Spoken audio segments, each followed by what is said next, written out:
Bismillahirrahmanirrahim. Assalamualaikum dan salam sejahtera.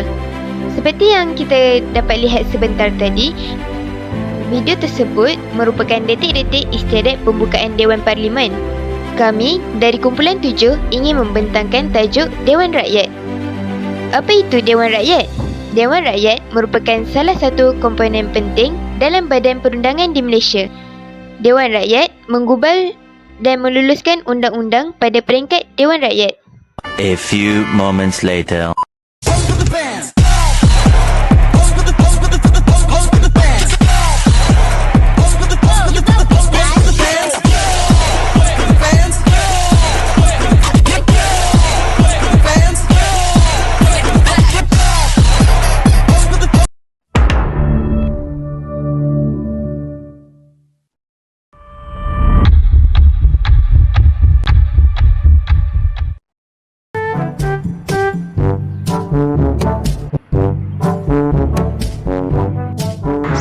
Assalamualaikum Pak Labu. Waalaikumsalam. Sihat no? Sihat Alhamdulillah. Oh. Khabar? Baik Alhamdulillah. Kita datang sini. Saya datang sini macam saya bangga negara kita ni nak merdeka dah. Jadi saya cadang kan. Saya rasa saya nak letak sikit undang-undang lah. Undang-undang. Okey tak? Okey. Apa kata kita letak cukai 50%? Tak boleh. Kurang nak sikit. 5%. Awak 5%. Kita kasih banyak lah, baru negara kita kaya, baru negara kita maju. Habislah rakyat kita miskin. Tak apa lah, janji negara kita maju. Negara kita maju nanti ekonomi naik.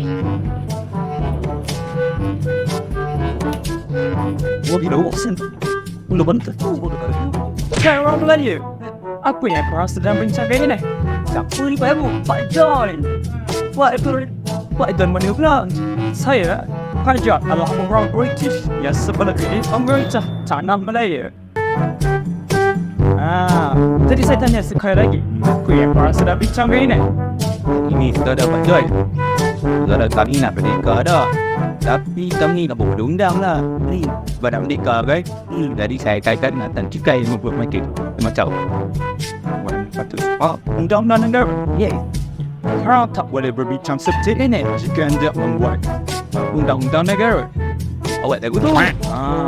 Sebab nanti keputusan yang tidak dipersetujui oleh orang negara. Jadi, caranya, korang perlulah kumpul orang-orang yang bijaksana dalam tanah Melayu ini, kemudian dikumpulkan dan berbincang di Parlimen. Parlimen itu apa? Mari kita lihat. Kita masuk ke topik yang pertama, faktor penubuhan Parlimen. Pertama sekali, Perlembagaan Tanah Melayu dahulu digubal oleh Suruhanjaya Red. Kemudian, mereka memodelkan sistem pemerintahan Tanah Melayu berdasarkan sistem British mereka, iaitu Parlimen Dwi Dewan. Seterusnya, perlembagaan memerlukan Majlis Perundangan Persekutuan sebelum kemerdekaan sebagai badan perundangan negara baharu. Akhirnya, pilihan raya umum pasca kemerdekaan pertama diadakan dan Parlimen Tanah Melayu pertama berjaya dibentuk. Ini kita akan pergi ke bab seterusnya, iaitu sejarah Parlimen di Malaysia. Okay. Pada mulanya Parlimen Malaysia ni bukanlah bergelar Parlimen Malaysia. Dia diberi nama Parlimen Tanah Melayu. Yang mana pada mulanya tiada negeri persekutuan yang mempunyai Dewan Perundangan sebelum merdeka kecuali negeri Sarawak. Walaupun kerajaan kolonial Inggeris iaitu kerajaan British telah membenarkan penubuhan Majlis Perundangan bagi Tanah Melayu, Singapura, Sabah dan Sarawak, tetapi ini bukanlah penggubal undang-undang tertinggi dan tetap tertakluk kepada Pesuruhjaya Tertinggi British atau Raja Putih bagi Sarawak pada masa itulah. Seterusnya, Suruhanjaya Red. Suruhanjaya Red ni merupakan Suruhanjaya yang merangka Perlembagaan Tanah Melayu. Suruhanjaya ini telah memodelkan sistem pemerintahan Tanah Melayu berdasarkan sistem British, iaitu sebuah Parlimen Dwi Dewan. Parlimen Dwi Dewan ni bermaksud dia mengandungi dua dewan, iaitu Dewan Rakyat dan Dewan Negara. Salah satu majlis dipilih secara langsung dan majlis lain mempunyai kuasa terhad dengan beberapa anggota lantikan raja sama seperti pemerintahan British. Di sini kita boleh lihat suasana Dewan Rakyat dan Dewan Negara. yang mana Dewan Rakyat ni merupakan sebuah badan yang dipilih secara langsung yang terdiri daripada 222 ahli yang dikenali sebagai ahli parlimen. Ahli parlimen ni dipilih melalui pengundian atau pilihan raya. Biasanya ia dilakukan selama 5 tahun sekali. Manakala bagi Dewan Rakyat pula, Dewan Undangan Negeri bertanggungjawab untuk melantik seramai 26 orang senator, iaitu setiap negeri akan diwakili oleh 2 orang senator. Baki 44 orang lagi senator pula akan dilantik oleh Yang di-Pertuan Agong atas nasihat Perdana Menteri, termasuk 2 orang wakil wilayah Persekutuan Kuala Lumpur dan masing-masing seorang wakil Putrajaya dan Labuan. Okey, peranan Dewan Negara ni, Dewan Negara dan Dewan Rakyat ni ialah untuk mengkaji semula dan meluluskan rang undang-undang yang dibawa naik oleh Dewan Rakyat. Kedua-dua dewan perlu meluluskan rang undang-undang yang dibuat sebelum dihantar kepada Yang di-Pertuan Agong untuk perkenan baginda.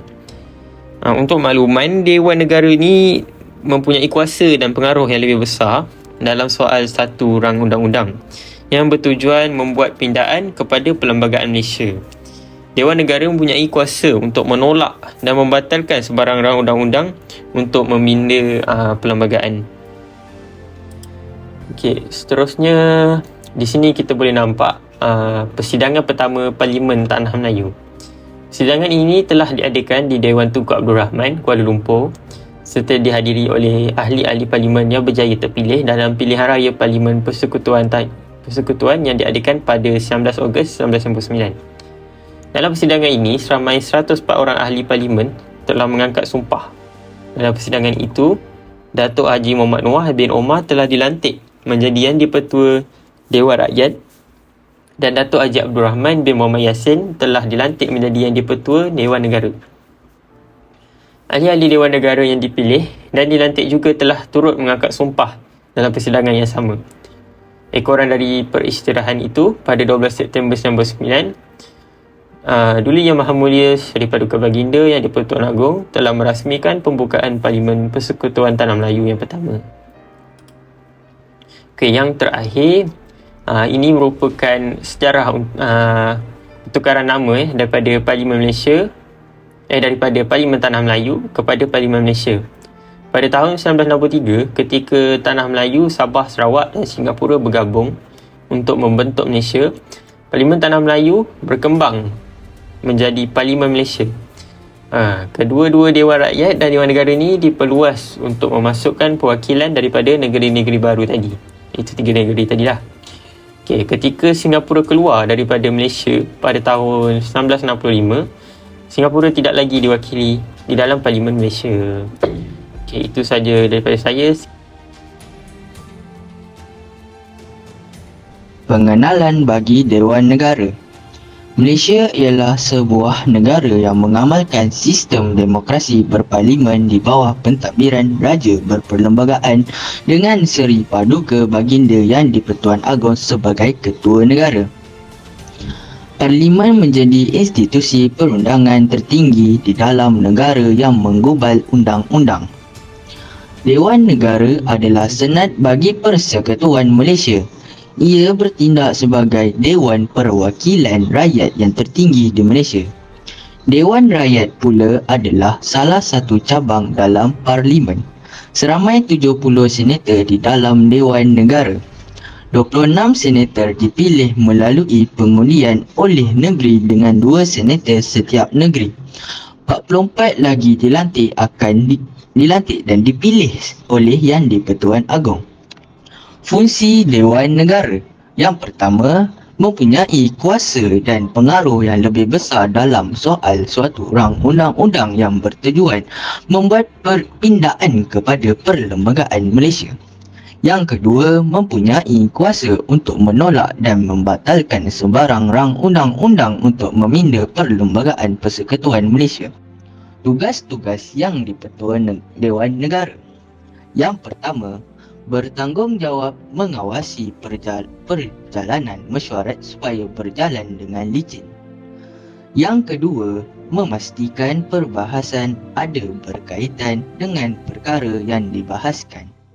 Yang ketiga, membuat keputusan mengenai peraturan-peraturan mesyuarat sekiranya berlaku perbelahan. Itu sahaja daripada saya. Sekian, terima kasih.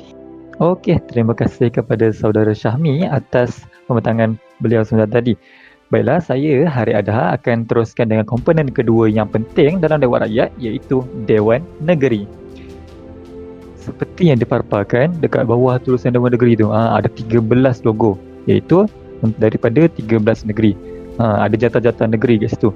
Tapi tak semua jatah negeri. Sebenarnya logo-logo ni diguna pakai dekat Dewan Undangan Negeri.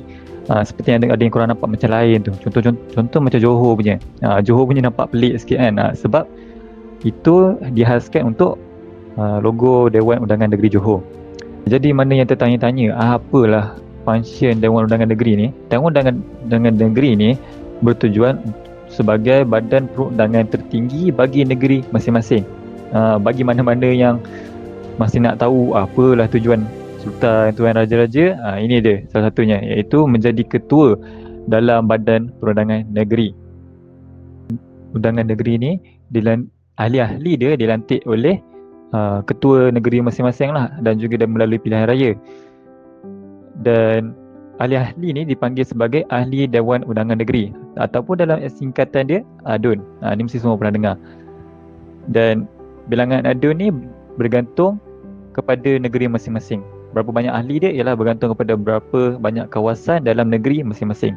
Macam dekat Johor ada 56 kawasan, so ada 56 ahli. Dekat Pahang ada 42 kawasan, so ada 42 ahli. Begitu. Dan mereka ni boleh dilantik oleh ketua negeri masing-masing lah. ADUN ni, pada yang tertanya apa pula fungsi ADUN ni? Okey, ADUN ni ataupun ahli Dewan Undangan Negeri ni ialah mereka membawa isu-isu ataupun masalah-masalah daripada kawasan masing-masing dan akan bawa ke Dewan Undangan Negeri masing-masing. Dan mereka akan berbahasa kat situ, akan berbincang, akan berdebat untuk mengesahkan rancangan undang-undang dalam negeri masing-masing. Berapa lama ADUN ni mereka pegang jawatan dalam perundangan negeri? So sama juga macam kerajaan. Setelah itu, selepas sahaja pilihan raya, selepas sahaja pelantikan, selama 5 tahun. Kalau tak dibubarkan oleh ketua lah, kalau dibubarkan kena balik kena buat pilihan raya balik. Tapi kalau tak ada, 5 tahun lah. Begitu. Yang anda boleh lihat pada skrin, terpaparnya serta amunisi bagi Dewan Negeri Johor, yang mana diketuai oleh Sultan Negeri Johor itu sendiri, iaitu Sultan Ibrahim Ismail Almarhum Sultan Iskandar. Dan dia telah pun menjadi ketua bagi Dewan Negeri ini sejak dia menjadi sultan lah dekat negeri tu, iaitu sejak 23 Januari 2010. Dia takkan bertukar, ketua takkan bertukar, kecuali bertukar sultan kan, kecuali Sultan Ibrahim Ismail ini meninggal dunia dan ada penukaran sultan, ya akan berlaku lah pertukaran tu. Seperti korang melihat, sejak 23 Januari 2010. Yang bertukar apa? Dia punya organisasi yang bawah dia, iaitu yang ada ketua, timbalan yang ada ketua, menteri besar, ketua pembangkang, setiausaha. Sebab mereka berubah. Seperti korang lihat, mereka baru dilantik sejak 21 April 2022. So itu yang berubah setiap 5 tahun. Kalau tak dibubarkan lah, dia akan jadi setiap 5 tahun. Sama juga seperti negeri-negeri lain. Seperti yang korang boleh nampak kat gambar belakang tu ialah gambar keadaan dalam Dewan Negeri masing-masing. Seperti korang lihat, macam Melaka, ketua bukan sultan, ketua dia yang ada Pertuan Negeri. So ini semua serta organisasi setiap negeri. Baik, so itulah dia untuk Dewan Negeri. Okey, baiklah, sekarang kita pergi ke main topik dia, iaitu Dewan Rakyat itu sendiri. Okey, so Dewan Rakyat ni seperti kita tahu terdiri daripada 222 kerusi. Ini dia punya bapak-bapak paling besar punya parlimen lah. Kawasan gaduh paling rancak kat sini. So seperti yang korang boleh lihat kat sini, colour tu kita tolak tepi, itu adalah warna-warna parti mereka. Tapi ini tahun yang lain, bukan tahun yang sekarang. Baik, tapi yang saya guna ialah map dekat belakang tu. So kalau korang nampak kan, petak-petak kecil-kecil tu kan, itu adalah kawasan-kawasan dia, kawasan-kawasan yang dimenangi oleh parti-parti tu. Dan macam mana dia menang? Melalui pilihan raya. So pilihan raya tu Kalau mereka dipilih oleh kawasan tu, mereka menang lah kawasan tu.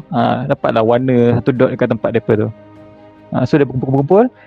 So ikutlah mana yang majoriti, iaitu 112 akan menjadi kerajaan. Tapi berbeza dengan kita yang sekarang ni, itu kerajaan perpaduan kan, bercampur-campur daripada pelbagai parti untuk menjadikan kerajaan perpaduan oleh idea daripada yang di-Pertuan Agong untuk gabungkan, sebab kita tak ada kerajaan waktu tu. So, kita nak cepat-cepat kerajaan, so dia suruh gabung. Betul bijaknya Agong kita untuk gabungkan, dan sekarang kita ada kerajaan perpaduan untuk membentuk majoriti dalam parlimen. So itu saja daripada saya. Sekian, terima kasih. Assalamualaikum dan selamat sejahtera. Nama diberi Muhammad Izzat Iglan, dan pada hari ini akan saya terangkan berkaitan fungsi ahli Dewan Negara.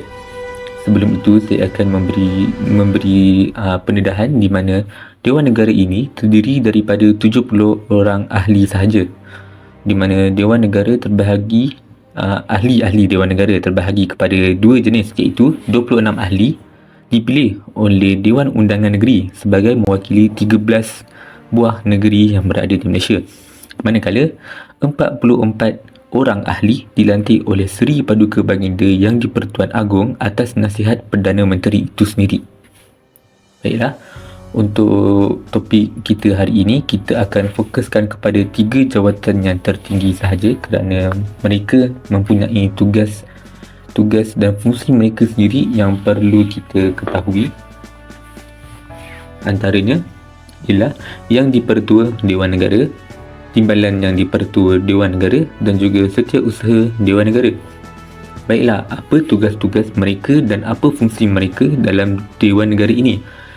Yang di-Pertua Dewan Negara bertanggungjawab dalam mengawasi perjalanan mesyuarat supaya berjalan lancar. Selain itu, beliau juga perlu memastikan perbahasan mempunyai kaitan dengan topik yang dibahaskan, yang bermaksud semasa persidangan dijalankan perlulah dia memastikan topik yang dibahaskan adalah berkaitan dengan apa yang dibahaskan. Maknanya tiada campur tangan daripada orang lain yang membawa kepada topik dan masalah lain sedangkan sedang membincangkan topik yang lebih penting daripada topik yang dibincangkan. Begitulah. Seterusnya, Yang di-Pertua Dewan Negara juga membuat keputusan peraturan-peraturan sekiranya berlaku perbalahan dalam persidangan, di mana sekiranya berlaku perbalahan dalam kalangan ahli-ahli dewan, beliau bertanggungjawab untuk membuat keputusan peraturan-peraturan dan boleh mengenakan tindakan kepada ahli-ahli dewan yang melanggar peraturan tersebut. Untuk seterusnya ialah Timbalan Yang di-Pertua Dewan Negara.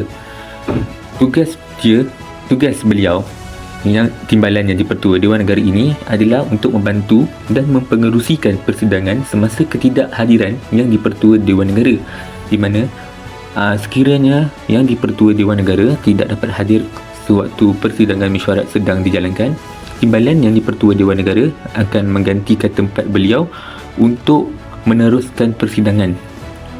Yang seterusnya ialah Setiausaha Dewan Negara.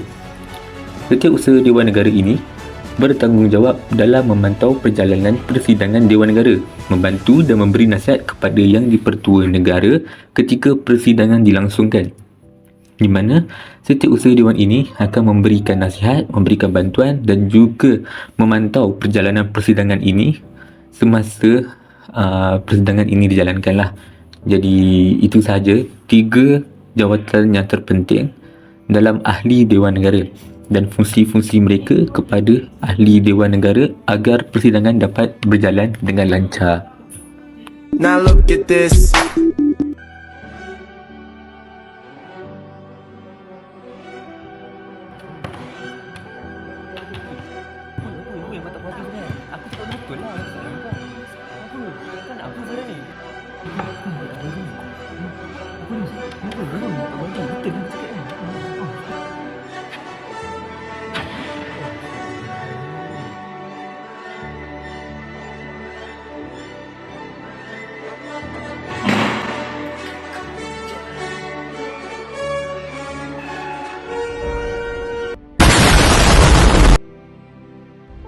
Bismillahirrahmanirrahim. Terima kasih kepada rakan saya, Izzat. Okey, mesti korang tertanya kan, apakah masalah yang berlaku di dalam Dewan Rakyat? Okey, apa yang kita tahu, Dewan Rakyat ni terdiri daripada ahli-ahli yang berhormat, iaitu ahli-ahli yang pandai dan bijaksana yang membahaskan pasal isu rakyat. Tetapi apakah diorang ataupun perilaku diorang di dalam dewan tersebut? Korang nak tahu contoh tak? Okey, mari kita lihat.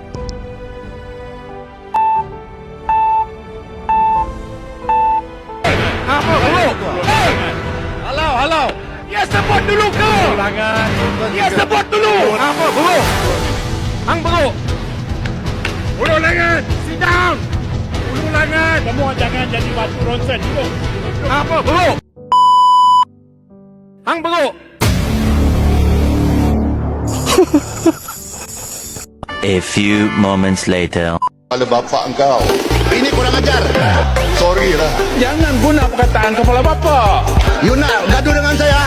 Saya mintalah perkataan kepala bapak tu ditarik balik. Tarik balik ni biadab yang bertuah. Janganlah nak biadab. Okey, jadi kawan-kawan saya dah tengok video tadi. Okey, apa yang kita dapat dari itu ialah seorang ahli Dewan Rakyat yang tak patut menunjukkan contoh tersebut kepada semualah.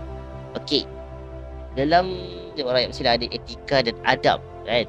Okey, salah contohnya adalah bercakap dengan profesional, iaitu di dalam Dewan Rakyat ahli perlu memberi hujah yang berilmu dan bercakap dengan secara jelas dan membawa bukti yang nyata.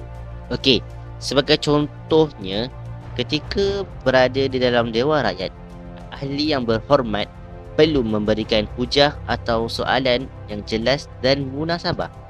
Tidak perlu putar belik soalan dan mencaci atau menghina ahli lain ketika diberikan kebenaran untuk bercakap oleh speaker. Okey, seterusnya, tingkah laku yang bermoral. Ahli Dewan Rakyat perlu sentiasa menunjukkan sikap yang berdisiplin ketika di dalam perbincangan semasa memberikan hujah. Contohnya, ketika memberikan hujah, kita hendaklah berdiri dengan tegak ataupun berdiri dengan berdisiplin, bukannya bergoyang-goyang ataupun menunjukkan tingkah laku yang tidak sangat correct, ataupun menunjuk jari kepada ahli-ahli lain ataupun menunjukkan jari tengah kepada ahli. Okey, yang terakhir, hormat semua ahli. Ketika di dalam mesyuarat langsung, ahli yang berhormat perlulah menghormati semua orang di dalam Dewan Rakyat, termasuklah Tuan Speaker.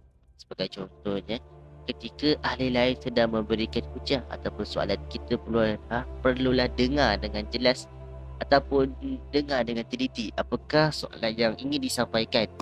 Bukannya kita menyampuk pada soalan tersebut ataupun kita memeli kepada orang tersebut kerana kita rasa kita ni yang paling betul.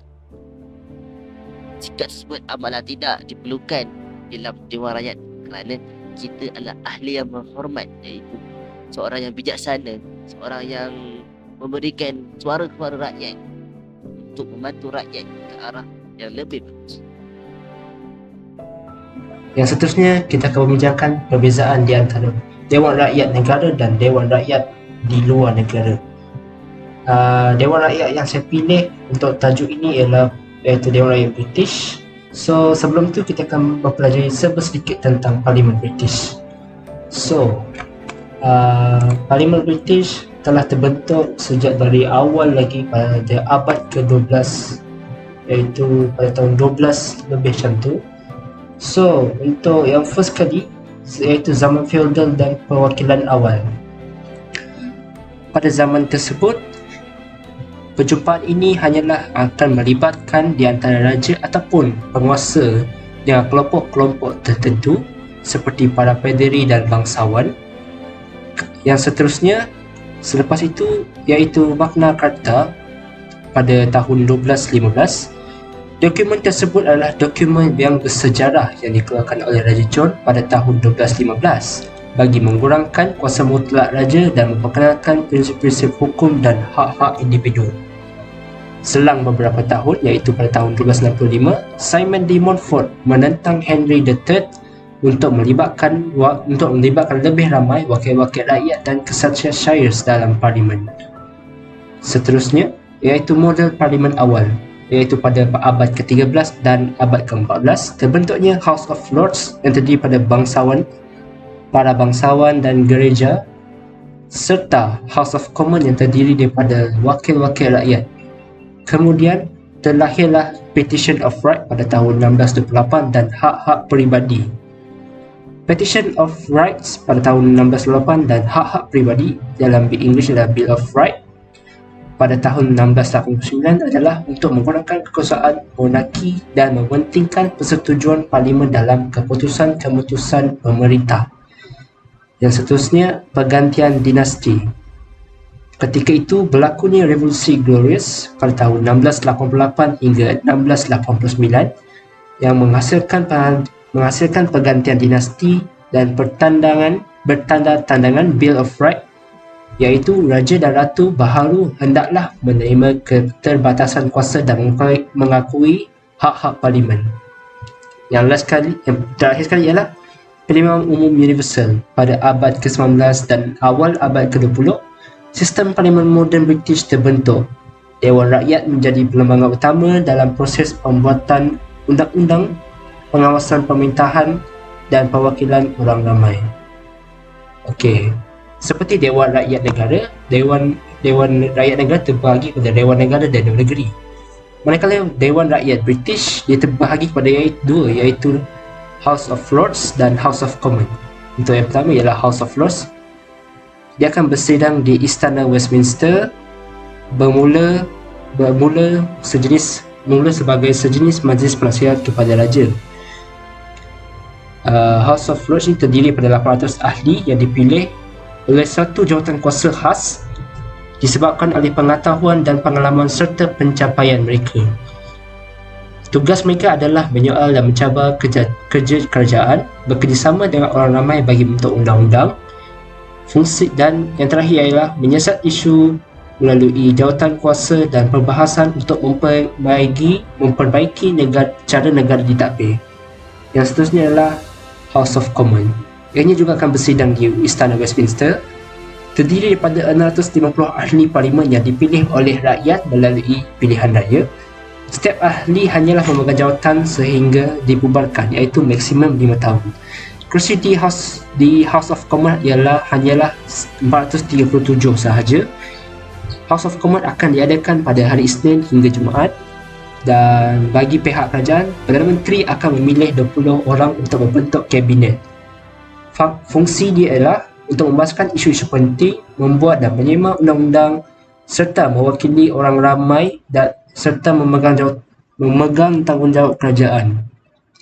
Setelah sedikit tentang Parlimen British, kita dapat lihat terdapat hanyalah sedikit sahaja perbezaan di antara Parlimen Malaysia dan Parlimen British. Hal ini kerana Parlimen Malaysia dibuat berdasarkan Parlimen British dan itu sajalah perbezaannya. Sekian, terima kasih.